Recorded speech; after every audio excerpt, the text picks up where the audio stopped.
So just tell me a bit about the what do you think about siblings revival? Oh, well, the siblings are rival.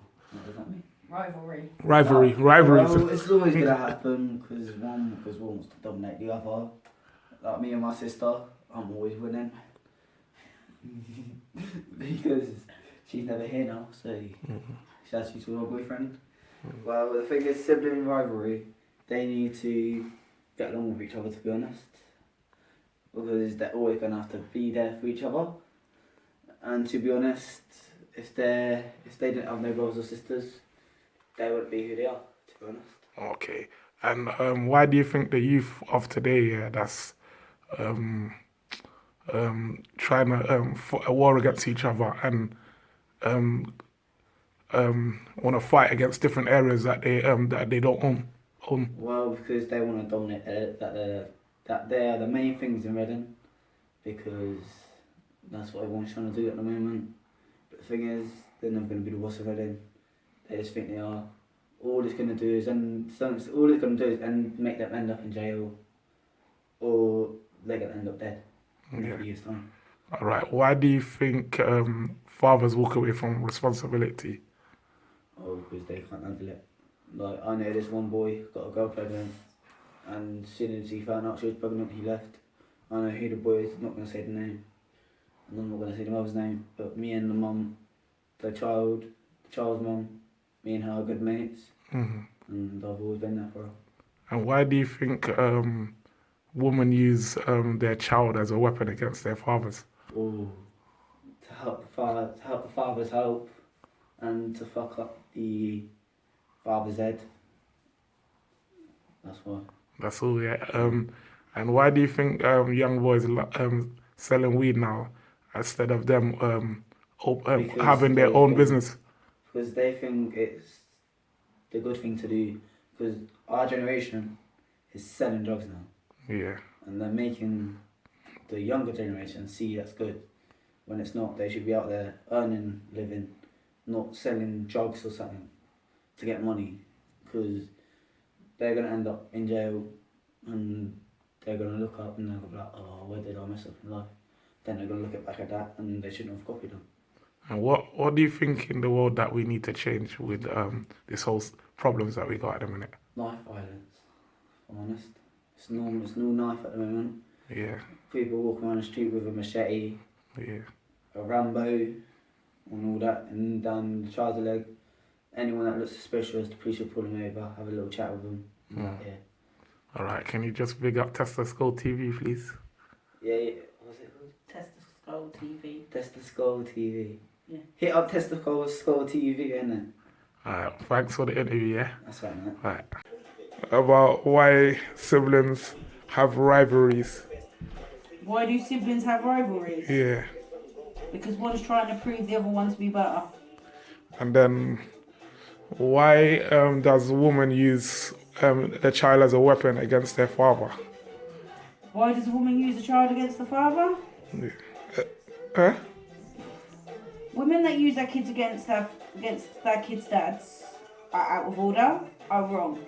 Unless you've got specific reasons as to why you don't want your child to see, unless that child is in danger being in that person's care, how can you stop that child from seeing their father?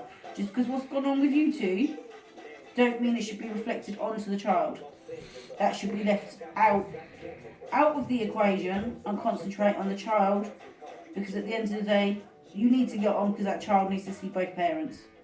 And then why does fathers walk away from their responsibility? Because some don't know how to handle their responsibilities. Some are not grown up enough to look after their child yet. And then why does the youth of these days do fighting on areas that's not owned by them? Because they're trying to prove which one's tougher, which one's bigger, which one's better. When in actual fact, they're all the same and they should just get along.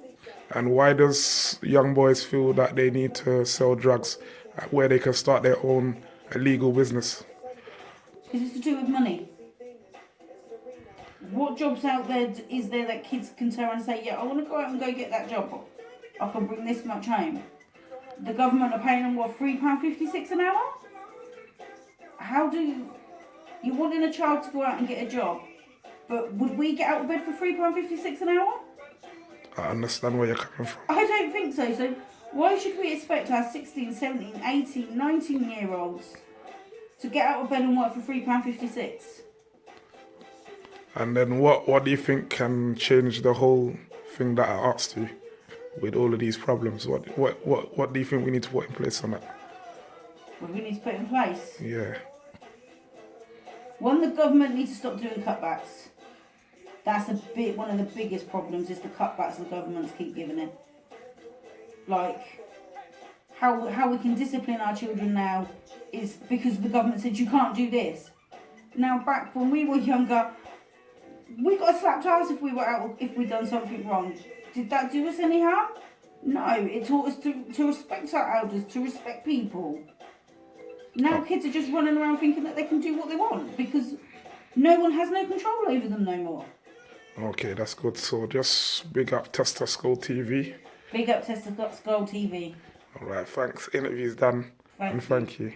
So my first question is, why do siblings have rivalry against each other, like when they're fighting against each other?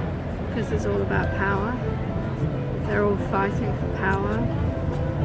And it's power that doesn't exist, but they think it does, because they think that's their place in life. And why does fathers walk away from their responsibilities? Well, there's many different answers to that. Number one, they're cunts. And that is, my father was one. My father was a cunt. Number two, the mothers force them to be fathers. They trap them. And sometimes they think they're ready, but they're not. And it's just the same with women. You get women that walk away, and it doesn't make them less of a person. It just means that, oh shit, the book says it will be this way, but when it comes down to it, it's, oh fuck, it's even harder. And why does women use children as a weapon against their fathers? Because they've got nothing else to live for. Okay. They can't rely on their intelligence or their ingenuity and things like that. You know, it's disgusting. And what do you think of the youths these days fighting over postcodes where they live from different areas in the world that we're living like? None of my business. Okay. That's their life. It's their life. Because it doesn't matter if you're here or in Australia or anywhere in the world. It happens. It's territorial, and I'm not one to judge. And what do you think can change this problem, that all the stuff that I asked you today? What do you think can change it in this world that we're living in?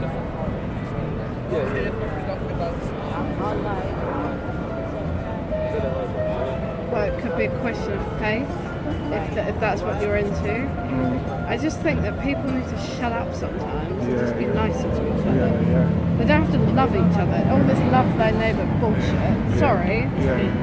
But they don't need all of that. They just need to sometimes shut up and accept that you love your God or your goddess or whatever, and some people don't. And I think that's the problem. People have been given too much of a voice, and they go on these TV programs and they think, oh well, I've got a voice now, it's all going to be okay. And then 6 months down the line, they're like, oh fuck, here we go again. It's changed, you know. It's true. Okay, can you big up Tester Skull TV? Sorry? Can you big up Tester Skull TV? What on earth is that? That's the name of the project on my channel. Tester Skull TV. I will. Tesco. Tester. Oh, Tester Skull. Tester Skull. Tester Skull, You're innit? clutching at straws there. Tester Skull TV, innit? That's what it is. Oh, it's nice to meet you. Alright, nice to meet you as well, and thank you for your interview today. Thank you. Alright then. Thank you, my friend. Like brothers and sisters, why do they fight with each other? Because they know each other so good that there are things that so similar to each other, and I think that doesn't work when they live in one place. Yeah. So, What do you think about fathers walking away from their responsibilities? sorry? What do you think about fathers walking away from their responsibility? Fathers. Yeah, walking away from their responsibility that they got, like children and stuff like that. Yeah. I think it's them to do something like that because you have the responsibility and it's your decision to make children. Yeah. So you have to look after them and look how they are, and I don't like this. Okay. What do you think about women using their children as weapon against their fathers? I think that's similar to fathers which run away from their responsibilities because it isn't fair. The children have something to do with the stuff the parents have to each other. What do you think about like everything in the world, like the youth at the moment in every country that's fighting against each other? You mean the war? Yeah, the wars and stuff. What do you think? Yeah. I think when you have a mighty position, Yeah. like a politician or something, you freak out, and that's a big problem. Okay. What's your name? What's your name? Laura, nice to meet you. Can you big up Tester Skull TV? Okay. I look. Can you big up Tester Skull TV? Should I say it? Yeah, you got to say it. Yeah, Tester Skull TV. Let's just go to me. Yeah. Thank you for your interview today, and thank you for your time again. But when they're adults, then they get on a lot better. I think also sometimes when like parents are divorced, siblings can fight over that, and it makes it tough. Okay, and why do women use their child as a weapon against their fathers? I think that's a massive generalization. Not always women do that. I think men can do that as well. Yeah. And why does man walk away from their responsibilities? I mean, again, I think that's a generalization. It's not always the man walking away. And what do you think about young youth at the moment fighting over like different areas where they live? What do you think about that? Do you mean like youth even that aren't siblings, just in different areas? Yeah, there's different areas as well. Yeah. I mean, I know in very urban areas sometimes crime can be up in certain places, and there's programs that try and get youth into activities so they're not always on the street. I don't know to what extent that's successful. Okay. And yeah, what do you think about youth selling like drugs and that, and instead of them looking to open a legal business for themselves, start a legal business for I themselves? mean, it would be great if everyone had the same opportunities, but in certain places selling drugs isn't illegal anymore. Like where I'm from in Boston, it's okay to sell marijuana. But don't you think that it can get them into trouble, like get them sent to prison, or they can get killed and die? I mean, certainly, I'm sure that could happen. But wait, what does that have to do with siblings? No, because I got weird questions, all them different questions. Yeah. All right, can you big up Tester Skull TV? Sorry? Tester Skull TV. What's that? That's the project's name. Tester Skull okay. TV. Yeah, Tester Skull TV. How do you spell it? Tester. Tester. SKULL. Yeah. TV. Yeah, oh, TV. okay. Yeah. Okay.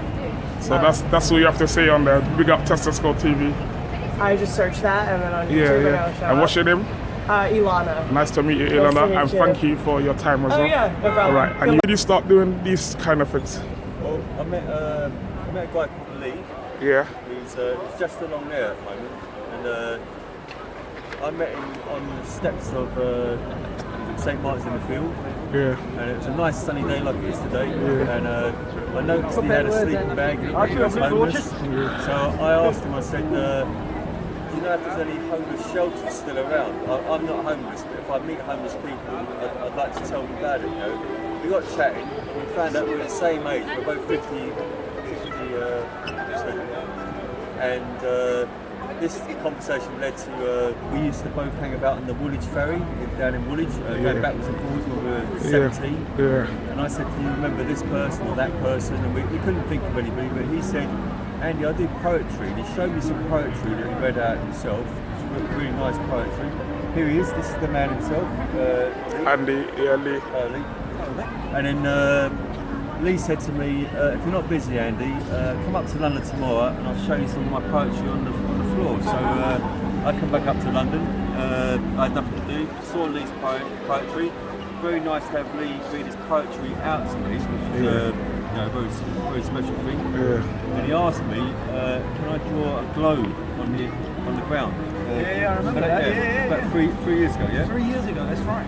And I drew the globe on the ground, and Lee said, "Andy, that's really good. You should come up here, do some drawing, have a pitch next to me." So Lee really opened the door for me to be here at Trafalgar Square. If it wasn't for Lee, I wouldn't be here.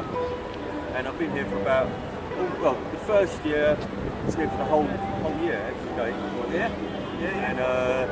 And also, in the height of summer, I used to finish drawing about 10 or 11, and then chat to Lee.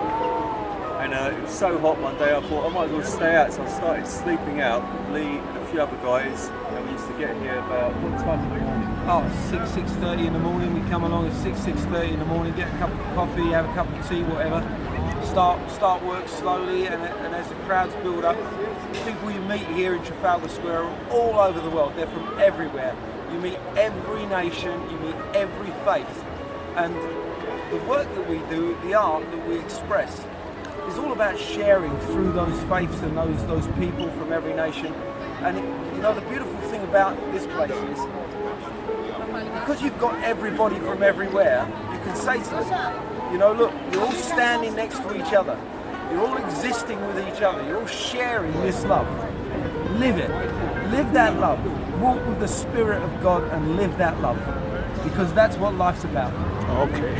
So we do have slightly different opinions. Everybody, but I'm very grateful to Lee to open the door for me to draw. It's taught me a few things about homelessness. If it's I'm not homeless. That's for sure. But through sleeping out, maybe 2 nights a week, 3 nights a week, in the morning, the person that maybe I would have walked by before, I look at this person in the sleep bag and I think, that's that guy that I know. I know that guy. I'm doing the same for myself. So I've learnt that, and I mustn't forget that as well. That's a good thing. And through that, I've been doing drawing, and I've learnt off the other artists up here, because there's some amazing artists up here. A guy called Freddie who does a woman's face, 6 of these squares, and I say it to everybody. The eyes that Freddie does, that he draws his eyes, they're pretty amazing. So anything in the eyes that I do, I've learned that from Freddie. And I found that teaching people to draw as well is another thing as well that's come out of this. So school children come along, they do drawing. People from Kuwait, Saudi come along and do drawing. All over the world, it's a wonderful thing. So that's it. See, nice to have a meeting with you today. Yeah.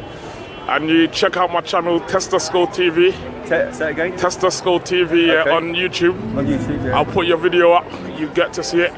I'll show it to a lot of people and show them what you're doing. Thank you very much. Thank you.